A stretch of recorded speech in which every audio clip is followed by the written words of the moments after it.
일체형 브레이슬릿을 장착한 제럴드 젠타 스타일의 스포츠 시계들이 가격대를 막론하고 요새 대유행이라는 말씀을 지난 영상에서 드린 바 있습니다. 그 중에서도 좋은 가격과 디자인 그리고 실용성과 무브먼트 간의 균형을 아주 잘 잡은 시계가 나왔습니다. 유명한 시계를 너무 똑같이 베끼지 않은 나름대로 독자성이 있는 디자인이 돋보이고요. 특히 다른 시계들과 다른 밋밋하지 않은 다이얼이 재밌습니다. 100m의 방수 성능에 스크루다운 크라운을 장착하고 있고 10.8mm의 적절한 두께까지 유지하고 있습니다. 고진동 무브먼트인 미오타 9015에다가 최고 등급인 X1 등급의 슈퍼루미노바 야광까지 적용하고 가격은 티소 PRX 쿼츠 모델의 가격 수준인 40만원대에 맞췄습니다. 이 시계를 만들고 있는 얼고는 요즘 제일 잘 나가는 마이크로 브랜드인 젤로스의 자매 브랜드이기도 한데요. 이 말인즉슨 젤로스와 생산시설을 공유하고 같은 품질 기준을 갖고 있다는 뜻이기도 합니다. 완성도도 상당한 수준일 거라고 기대할 수 있을 텐데요. 여기까지 이야기를 들으시면 혹하시나요? 장점과 더불어 단점도 말씀드리겠습니다. 오늘 영상을 기대해 주시기 바랍니다.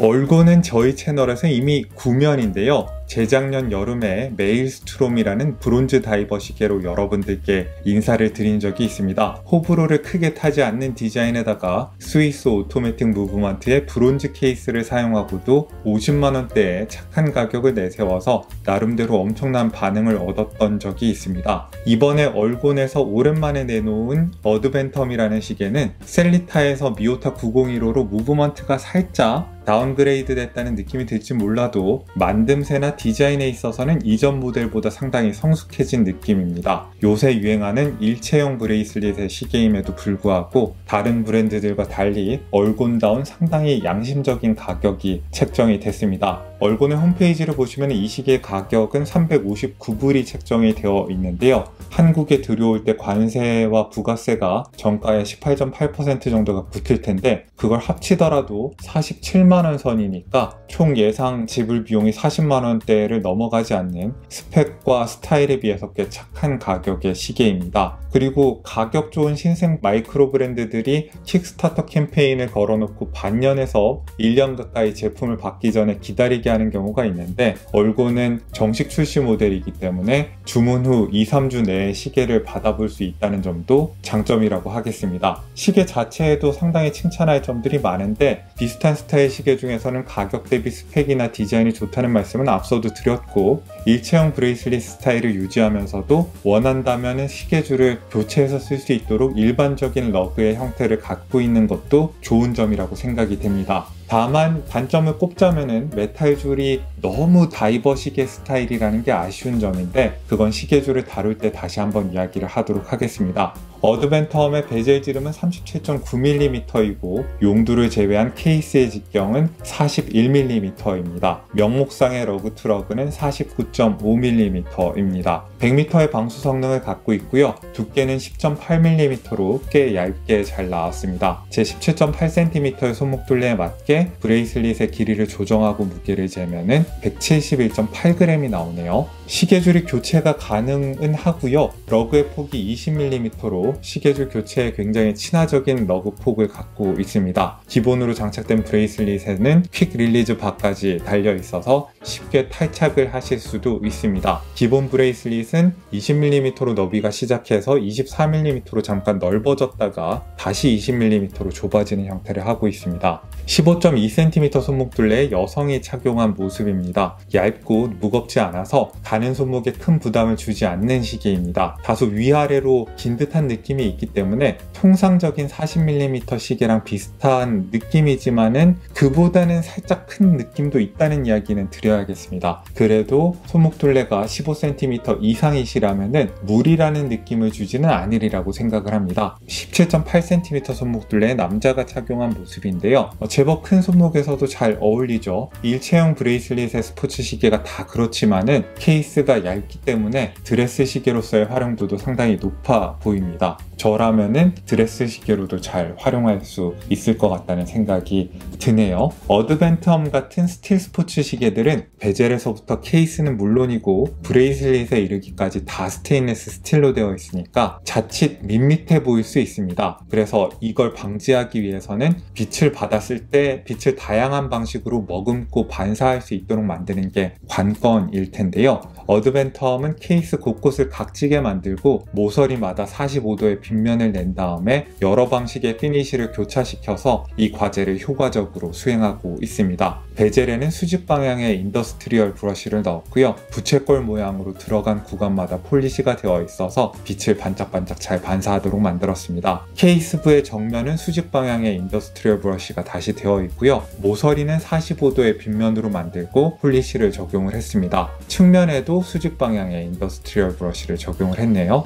용두의 모양도 케이스의 형태와 잘 어울리는 색깔 있는 용두가 채택된 게 보기가 좋습니다. 브레이슬릿의 경우에는 H자 링크 부분은 다 인더스트리얼 브러쉬가 되어 있고요. 안쪽의 사각형 부분에는 폴리시가 되어 있습니다. 브레이슬릿의 각 조각 모서리마다에다가 다 빗면을 넣어서 더 빛을 잘 머금고 반사할 수 있도록 한 게 돋보입니다. 이렇게 흥미로운 케이스를 보고 나서 시계유리로 시선을 옮기면은 내부에 무반사 처리가 되어 있는 평면의 사파이어 크리스탈이 보이실 거고요. 그 아래로 보이는 다이얼은 상당히 흥미롭습니다. 제가 리뷰하고 있는 색상은 미드나잇 블랙 색상인데 별이 뜬 밤 하늘 위로 로켓이 쏘아 올려지는 모습을 생각하고 만들었다고 해요. 다이얼 전체에 정교한 기하학적 패턴이 들어가 있는데 뭔가 세이코의 프레사지 시리즈를 상당히 참고해서 만든 느낌입니다. 가운데 부분은 밝은 갈색이고 가장자리로 갈수록 어두워지는 그라데이션이 들어가 있습니다. 아마 이 그라데이션을 통해서 로켓이 올라갈 때 밝아진 밤하늘을 표현을 한 것 같아요. 별빛은 금색의 인덱스와 10은 초침으로 표현했습니다. 브러쉬된 인덱스에도 빗면을 만들어서 빛을 잘 머금을 수 있도록 한 게 상당히 인상적이고요. 역시 브러쉬가 되어 있는 10은 초침의 가장자리에도 빗면을 만들고 폴리시를 해서 빛을 잘 반영하도록 했습니다. 10은 침의 일부와 초침의 카운터 밸런스를 스켈레톤화한 것도 의도는 잘 모르겠습니다만 재밌다는 생각이 듭니다. 폴리시된 금색의 얼곤 로고는 12시에 배치가 되어 있고요. 6시 방향의 날짜 디스크도 다이얼의 색상과 일치를 시킨 다음에 날짜창의 금빛 테두리를 둘러서 다이얼의 균형을 깨지 않도록 배려한 게 멋집니다. 케이스에 신경을 썼으니까 다이얼은 대충 미니멀리즘풍으로 때운 그런 스틸 스포츠 시계들이 많은데 이 시계는 그렇지가 않고 빛에 아주 오묘하게 반응하는 멋진 다이얼을 넣었습니다. 어떻게 보면은 세이코의 칵테일 타임 시리즈랑 요즘 유행하는 일체형 브레이슬릿의 스포츠 시계를 잘 섞었다는 느낌도 듭니다. 다만 어떻게 보면 지나치게 화려한 게 아닌가라는 생각이 들 때도 조금은 있네요. 다이얼 안의 패턴도 그렇고 인덱스와 10은침도 그렇고 상당히 빛에 잘 반응하는 편인데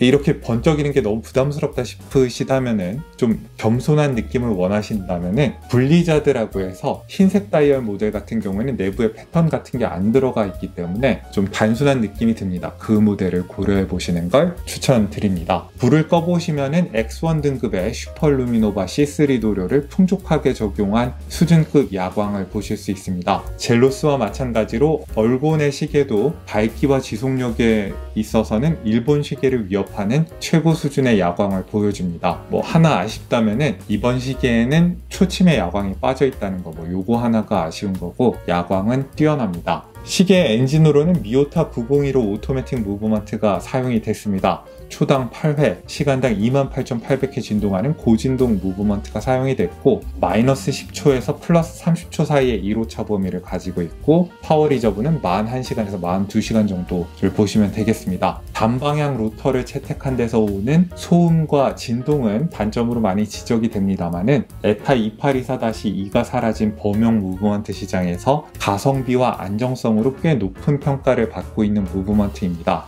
용도로 넘어가서 보시면은 형태상 요철이랄 게 없어가지고 다소 미끄러운 느낌은 있습니다. 하지만은 지름이 6.5mm로 상당히 크기 때문에 잡기 나쁜 용도는 아니라고 하겠습니다. 용도를 풀고 나서 0단계에서는 수동 감기를 하실 수 있고요. 1단계에서는 날짜창이 변경이 되고 2단계에서는 시간 조정을 하실 수 있습니다. 방수 스포츠 시계로서 제대로 활용을 하시려면 꼭 시간 변경을 하신 다음에는 용두를 잠궈 주셔야 합니다. 모험가를 위한 스포츠 시계라는 점을 나타내기 위해서 스크루인 케이스백에는 눈 덮인 산을 그려놓은 것 같은데요. 안타깝지만은 제가 정확히 여기가 어딘지에 대해서는 정보를 찾을 수가 없네요. 브레이슬릿 자체는 상당히 좋은 품질입니다. 묵직하고 짜임새도 좋고 유연해서 착용감도 좋습니다. 피니쉬도 상당히 탁월하고요. 마치 일체형인 듯이 케이스와 틈없이 정확히 일치하는 솔리드 핸드링크도 멋지고 길이 조정도 고급스럽게 나사를 풀고 조이는 방식으로 할 수 있습니다. 하지만 저는 이 시계에서 유일하게 아쉬운 부분이 이 브레이슬릿이라고 생각하는데요. 제 생각에는 너무 현대적인 다이버 시계 스타일의 줄입니다. 이렇게 두껍고 실체감 있는 줄도 좋지만은 케이스의 형태를 봤을 때는 이런 스포츠 시계는 좀 더 얇고 흐물흐물한 줄을 쓰는 게 더 옳았다고 봅니다. 클래스프도 다이버 시계 스타일의 이중 잠금 폴드오버 클래스프를 달아놓고 미세 조정 구멍도 6개나 달아놨는데 섬세한 길이 조정이 가능하고 클래스프가 꽤 실체감이 있다는 건 좋은 일이긴 합니다. 하지만은 이 시계의 스타일에 비해서 클래스프가 다소 길고 큰 감이 있고 이런 스타일의 시계에는 이렇게 커다란 다이버 시계 스타일의 폴드오버 클래스프보다는 버터플라이 형태의 보이지 않는 히든 클래스프가 더 맞는 선택이라고 저는 생각을 합니다. 물론 이건 개인 취향의 문제고 어떤 분들은 이런 다이버 시계 스타일의 메탈줄이 든든해서 실체감이 있어서 더 잘 만든 것 같아서 좋다고 하실 것 같기도 해요. 총평입니다. 얼곤의 어드벤텀은 요즘 핫한 티소의 PRX를 당분간 생각하지 않아도 좋을 만큼 매력적인 대안을 제공하는 시계입니다. 일체형 브레이슬릿을 가진 스틸 스포츠 시계의 매력을 잘 흡수하면서 거기다가 세이코의 프레사지 시리즈 칵테일 타임을 연상시키는 기하학적 패턴의 다이얼을 접목시킨 게 개인적으로 아주 흥미롭고 매력적이라는 생각이 들었습니다. 젤로스의 퀄리티로 좋은 가격에 일체형 브레이슬릿 스포츠 시계를 접해보고 싶었던 분들이라면 강력하게 추천할 만한 시계라고 생각합니다. 자, 여러분들께 오늘 유용한 정보가 됐기를 바라고요. 오늘 얼곤의 어드벤텀이라는 오랜만에 나온 신제품 어떻게 보셨는지 궁금하네요. 남은 주말 알차게 보내시길 바라고요. 여기는 생활인의 시계였습니다. 안녕히 계십시오.